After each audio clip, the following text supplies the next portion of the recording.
James chapter 2 is our scripture this morning. James chapter 2, we're going to look at verses 1 through 17. You'll find that at the second page 278 that you come to. Page 278, it'll be in the second 278. This Bible separates the New and the Old Testament. 278.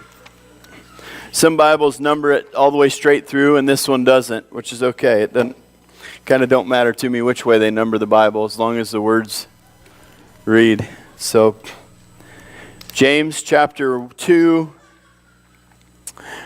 Red Pew Bible, if you need one, raise your hand up. I can help you find one. I've got extras up here. Everybody needs it. The Red Pew Bible.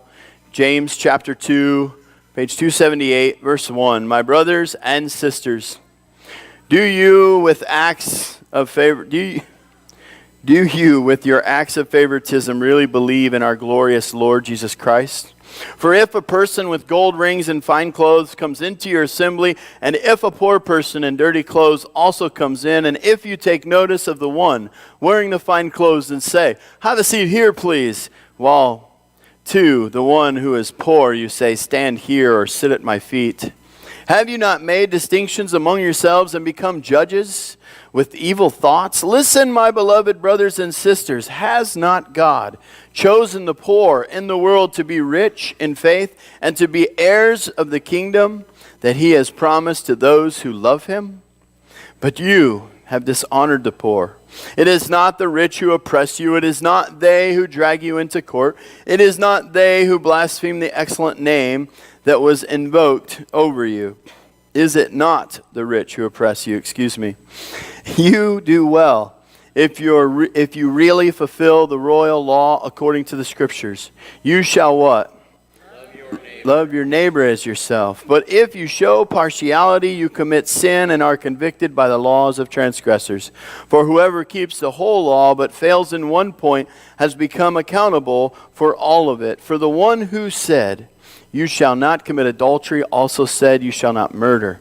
Now, if you do not commit adultery, but if you murder, you have become a transgressor of the law. So speak and so act as those who are to be judged by the law of liberty. For judgment will be without mercy. To anyone who has shown no mercy, mercy triumphs over judgment. What good is it, my brother and sisters, if you say you have faith, but do not have works? Can faith save you? If a brother or sister is naked and lacks daily food, and one of you says to them, go in peace, keep warm and eat your fill, and yet you do not supply their bodily needs, what is the good of that?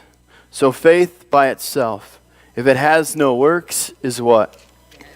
Dead. Faith itself, if it has no works, is dead. I think about James, the brother of Jesus, and we think that that's who wrote this book. That's why they call it James. And we think about James and how this part of his scripture comes about. And, you know, I have this idea that it goes something like this. James goes to his church, and now his church looked a little different than our church today. I'm thinking they probably drove mules up. So the congestion and parking wasn't quite as bad. And I don't know whether they offered snacks or not, but I think that's a God thing right there. I like that. But so he comes to church and he's sitting. I don't think James sat up there. I think he probably sat back there and was talking and loving on people until the service started. And here's what happens. This rich guy comes into the service. He looks good. He smells good. He's got jewelry on. And would you believe that Martha and Bob, sitting over here, sees this rich guy come in, and they get up out of their seats and they offer him their place that they've sat in for 47 years together.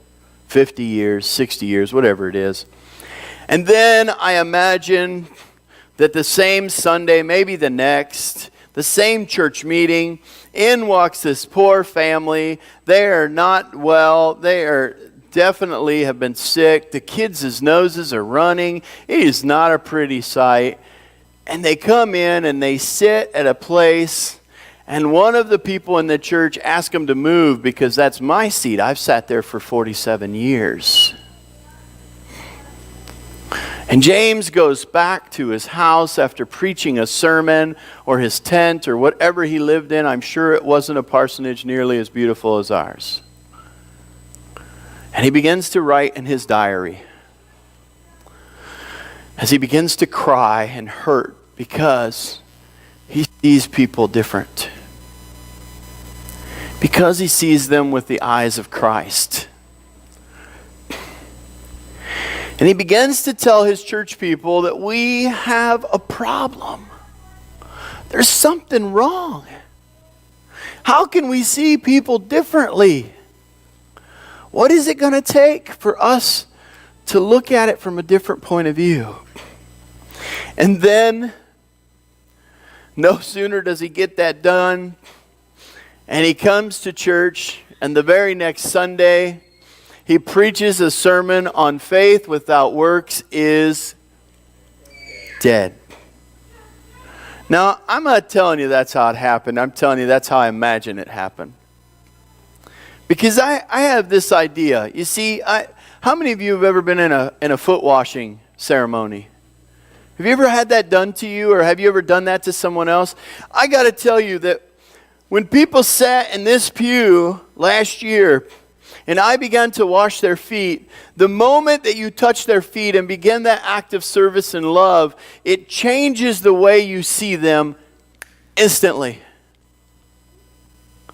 Immediately. It changes your heart for them. When you begin to serve others, it makes things different.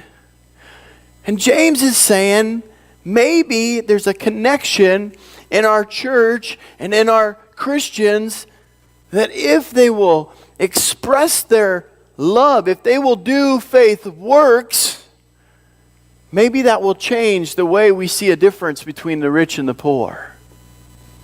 I'm going to tell you a story. There's a guy, this is a pastor, and every 5 years the pastor decides that it's a good idea to get new clothes. You see, he only has 3 suits, and he wears them for 5 years in a row, and eventually, the hind end of the suit is not as shiny as the rest of the suit because he sits a lot, And so he goes into this designer store, and he walks in, and the lady behind the counter barely recognizes his existence. See, what I left out is that the only clothes he's had for 50 years of his life, those are the clothes he wears to go shopping for the new clothes every 5 years, you see. So he walks into the store and he's dressed a little bit bedraggled. He's got his bell bottoms on. You understand the picture now? And she barely looks up at him. You guys know the feeling. I mean, especially, I have to say this, if you've ever lived in a big town and you go to the DMV office, it is not a pleasant experience. The people won't even look up and acknowledge your existence most of the time. I know, I love going to Washington, and I don't know, maybe they know who I am. I don't know. But they're always so sweet and nice. And maybe it's a small town, and maybe it's just the people they hired haven't been hurt as much, because that's what happens. When we get hurt, we close down, right? But every year I would get laid off in the wintertime about Christmas, and that's the first thing you had to do was you had to go into the unemployment office and fill out an application. Thank God it's online now, right? The last 3 years of my painter life, that stress did not exist. You just went online. But you would go in there, and you know that you need their help, so you're very cautious and don't want to go in, and they would not even recognize your existence. There would not be a smile. There would be, maybe, if you walked up to the counter, the guy would say, "Take a number." That's all you get. And then they have to talk about your paperwork. And they act like you're just paperwork and not a person, right? So this guy, he's in the suit area, and this lady, she casually walks him over to the clearance rack, and she shows him that here's a pair of pants. Those are only $45. You might be able to afford those. Then she goes back behind her desk. He leaves that store understanding that he's not really going to get help there. And he goes down the street to the next store, and this wonderful clerk shows up, and she is smiling and happy and bright-eyed, and she's made it her job to fix him, you see. She's decided that she can probably save his life because she knows fashion and he obviously doesn't. And she's going to take this guy on. And then in the pleasant exchange that they have, she learns he's a pastor. And now it has become her mission from God to fix him. And she finds him the very best prices on the very best suits. They are tailored to fit. And he looks good. And as he's leaving the store, he walks by the cologne department, and 3 women come flocking over to him to try to help him because he looks like he's worth $1 million right now. And as he leaves that store and walks by the previous store, and he smells like a rich man and he looks like a rich man, the lady comes out and offers him a very nice suit with a humongous smile. And I tell you that story to say, don't be fake. Don't be fake. Now I want to confuse things a little bit. And I want to say, smile. Smile. Even if you don't mean it. Smile. Now, aren't we messing up metaphors right now? Don't worry. We'll button this up in a few minutes. My boss used to always, my mentor, not my boss, my mentor, she used to always say that we have to fake it until we make it. Like, I don't care. If you don't understand what Christian is, it's okay. Do everything you can to pretend you're a Christian right now, and it'll change. Eventually, you'll feel it inside of you. Act like a Christian now. I want to tell you that I got to go 2 different places with this. How many of you have ever driven to the corner? It's on, I'm going to go with, it's Gilbert or Dubuque Street right there in Iowa City, and there's a McDonald's right there, and there's always the same guy. He's a black fella that's got, his legs are gone. He's got amputated legs, and he walks on, you've seen him, right? And he's got the sign that says, I'm a vet and I need help, right? You've seen him. And I got to tell you guys, I have never once in my life ever handed money out the door to a stranger like that. I mean, in Muscatine, there was a guy from the Quad Cities that was hiring these people to get in a van, and he would drive them to Muscatine and he would drop them off at corners. They all had their sign, and they worked like that for the entire summer. And I think, that guy, he probably lives in a better house than mine. I'm not going to. My wife, on the other hand, she almost always, if she's going through the drive-thru or something, she almost always buys 2 of everything. And then she'll stop by and drop it off. Now, is it right to give that guy money? Is it not right? I don't know. But the problem, have you guys seen some of the incredible Facebook stories that are going around, the internet stories? There are people who are pretending to be poor in rich neighborhoods, and they get nothing. And then a homeless person will walk by and give them everything they have. And you think, wait a minute, what is going on? And I say to you,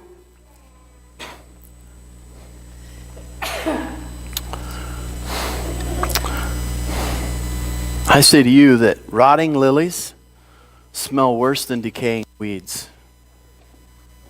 Write that down if you got a second. Write it down. Rotting lilies smell worse than decaying weeds. You see, what happens is that when we begin to become fake, we are no longer moving in the right direction. You guys understand that in this church that you will only hear a sermon from me that is a thump on the head once in a very long while. I don't like this kind of sermon. I want to encourage you. I am so pumped by the ministries that this church has. I mean, that you guys, there are people jealous around the county. There are people jealous of our food pantry. There is no church that looks better when you walk up the front steps than the beautiful decorations that are here. We have a youth group that is moving and happening. And we have all this stuff. I mean, the hospitality of the people who bring snacks every single week, I love you. It makes this church what it is. You understand that? Because of the love, the things that our women do for folks at funerals. And they serve that food and they smile at them and they love them. It's a huge ministry, and it is faith works. That's what it is. But we cannot stand still. We have to always be doing more. I can't even tell you how many people I've had come into my office and say, my life is miserable, and all I want to do is teach them how to wash people's feet. That's it. That's it. Faith without works is dead. We run around smelling like a bunch of rotten lilies because we're too afraid to be authentic and to love people for who they are, to see them with different eyes. One of the worst times my wife and I had in our marriage, I told you the story last week about Zach. Zach, little boy who was poorly abused, horribly abused. I've never met a child that was ever more abused. 9 years old. And right before Zach came to our house, my wife and I, we were struggling in our marriage. I want to tell you that for the first time in my entire life, I slapped my wife the month before he came. I have asked her forgiveness, and I have begged God's forgiveness, and I have felt this big ever since. The moment Zach walked into our life and we began to help him change the patterns in his life, our marriage grew back together better than anything you've ever seen in your life. It was incredible. Our house was absolute turmoil, and yet our marriage was working. Our relationship with God was drawing closer. Things were happening. Our kids were doing amazingly well, and our life was turned upside down by a kid who didn't know what love was and couldn't understand it. You see how washing someone's feet changes your world? Do you understand it? We are called to be servants. And the moment that we are plants without blooms, the moment that we become fake, is the moment we need to change and start seeing people with a new heart again. Start reaching out and serving people. You guys do it so well. You do it so well, and I know we can always do it better. Always. God calls me each and every day. I don't think that handing money out the car window is going to change that guy's life. But I do think that if I had some time, I could sit down with him and really see what the real core need is in his life and try to help. I think that would change things. I want to show you a video because you know what happens is I've sat where all of you are at not very long ago. And I sit here and I think, there's nothing I can do, really. I mean, yeah, I can give the guy money, but I don't know how to help him. I want to show you a stupid story that maybe gives you an idea. It's a grand idea. You can go ahead and start it. That hopefully will help you see that we're all designed in our own ways.